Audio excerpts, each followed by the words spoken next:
We want to name just a few of the most important aspects of your life. And we want to call your attention to something that really is important. These may or may not be in order of importance. They're all going to seem important to you, but your Earth spins in its orbit in perfect proximity with other planets. Not your job. Your sun comes up every morning. Not your job. The water of your planet moves around in a pattern that serves your planet in terms of balance and energy and food supply. Not your job. Didn't go with us on that one quite as well. Your blood pumps through your body while you sleep. Not your job. You're not as impressed with these things as we are.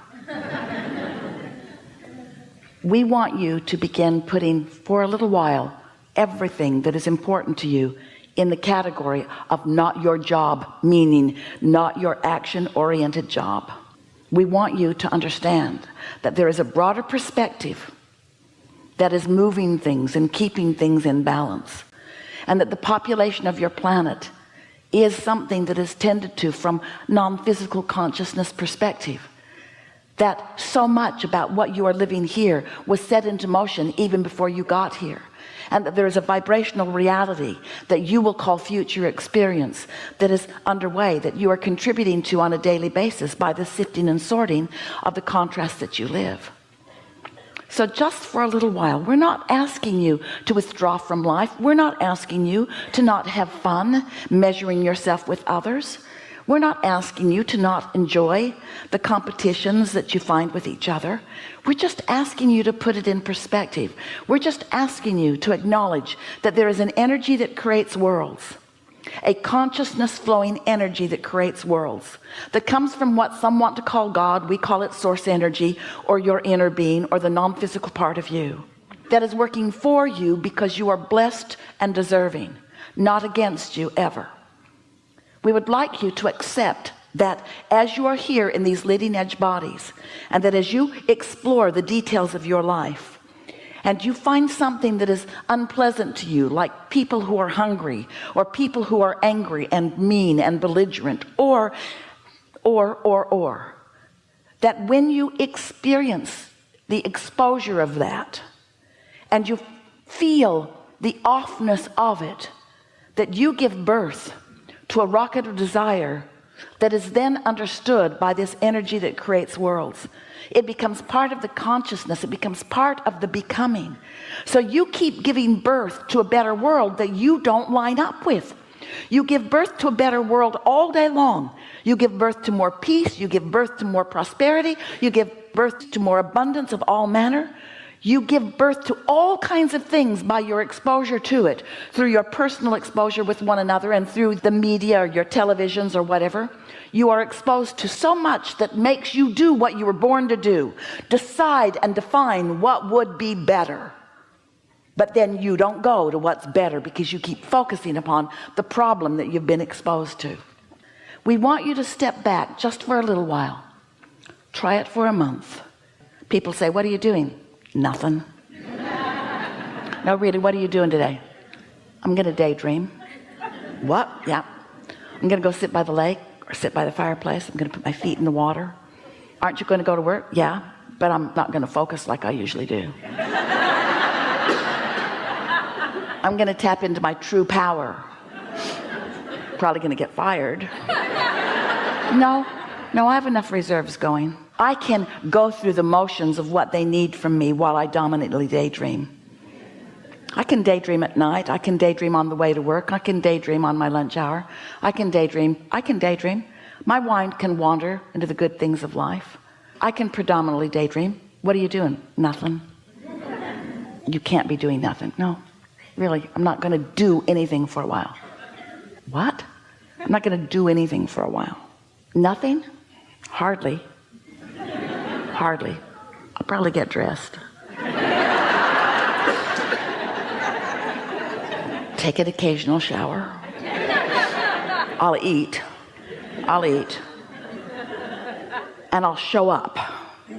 But I'll be different, because I'm showing up in my wholeness. I'm showing up in my expecting good things to come to me. I'm showing up expecting inspiration to come to me in such a timely way that I can shoot a basket from mid-court and on a buzzer beater win the championship. I can do that.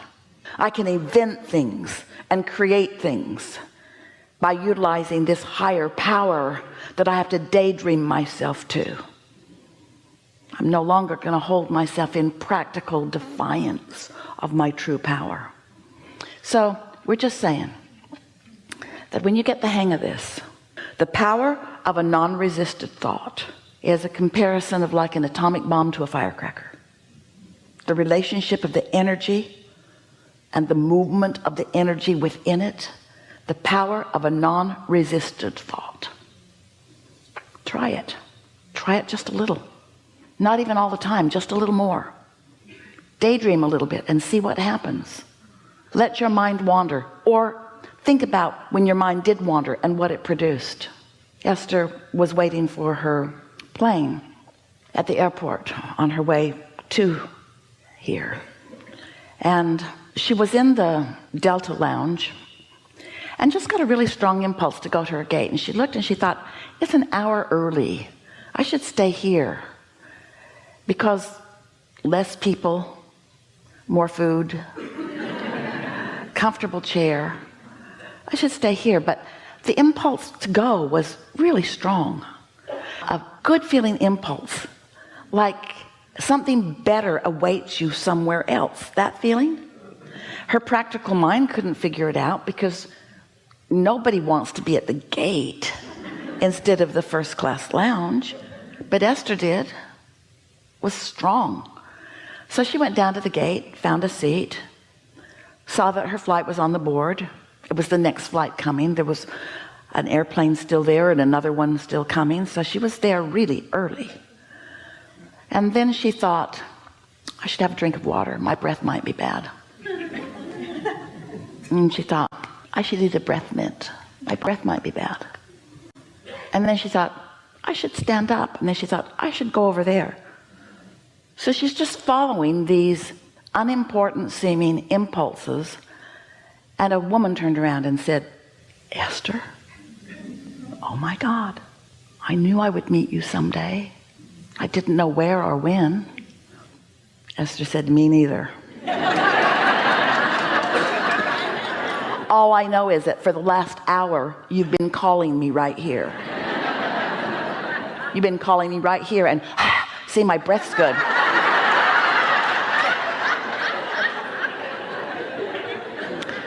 Now, we know these are not earth-shattering events, but what we want to say to you is that you are co-creating with all kinds of things. Oh, and this girl has a resume that knocks Esther's socks off. The last 5 things that Esther wrote on her daydreaming list are those kinds of things. In other words, the universe knows who you are. The universe knows who others are. The universe knows where you are in relationship to everything that you want. When you are in alignment with who you are and you get an impulse. Now, there's not one of those things that we said to you that Esther was thinking about that feels very important to you. In other words, how earth-shattering really is it for Esther to just get up and go someplace else? Not very. But isn't meeting someone a good thing? And isn't timing of that a good thing? And isn't co-creating a good thing? And isn't that how the world goes round? Isn't everything about co-creating? Isn't everything about that? You see what we're getting at? We've been working with Esther a long time. We're trying to convince her every day to do what feels best to her, not to do the most practical thing or the thing that in other words, what's more practical, to stay here or go there? What difference does it make? Follow your impulse. Except that there is someone upstream from you with a broader point of view that knows everything that you intend, that knows everything that's in your vortex, and knows, here it is, what the path of least resistance is to get you to where you want to be. But it's not path of least resistance just to get you from some place to another place. It's path of least resistance to give you the most fun along the way. You see what we're getting at? Now, you would like this story a whole lot better if this was the story we told you. Esther woke up one morning, couldn't wait to get down to the liquor store.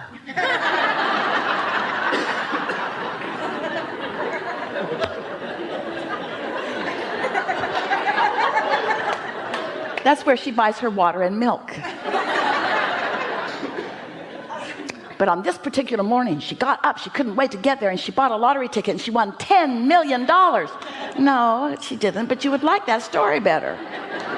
You would like that story better. In other words, you're always wanting the big payoff. We're wanting you to understand that your big payoff life is a series of good feeling events over which you have control, because you are daydreaming, because you're maintaining your feeling of alignment, and you're following your impulses, so that everywhere you go, the best that the universe has to deliver to you is delivered to you moment by moment by moment by moment by moment. And that is what living happily ever after really is. There is nothing that you cannot be or do or have. But you cannot hold yourself in vibrational resistance as your practical mind keeps taking score of where you are instead of where you want to be. And because you've not really understood this, and you've not allowed yourself to purposefully daydream, because you've oriented yourself to too much practicality, because you've been measuring your success in life to how others have approached you or others have approved of you.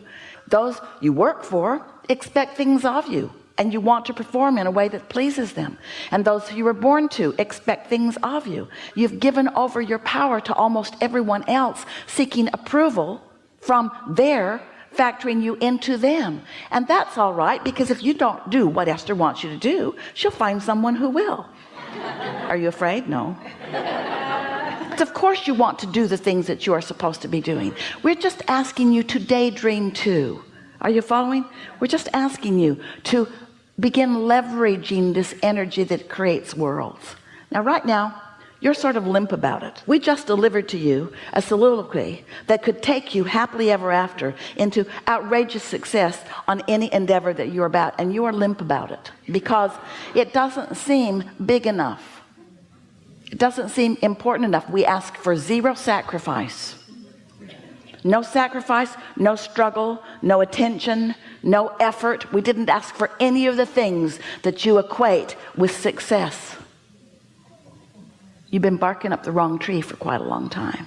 It's time for you to start being nicer to yourself and daydreaming more and being happier about things and giving yourself more leeway and going to more places where you feel good and looking for more vistas that you can sit and look at, and more daydreaming, more just giving yourself the opportunity to let your mind be still while your vibration rises, so that then you can receive the impulse to put you in the right place at the right time for the things that you are looking for.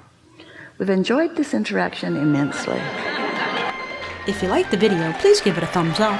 Here's a few suggested videos to watch next. Please subscribe and have a lovely, lovely day.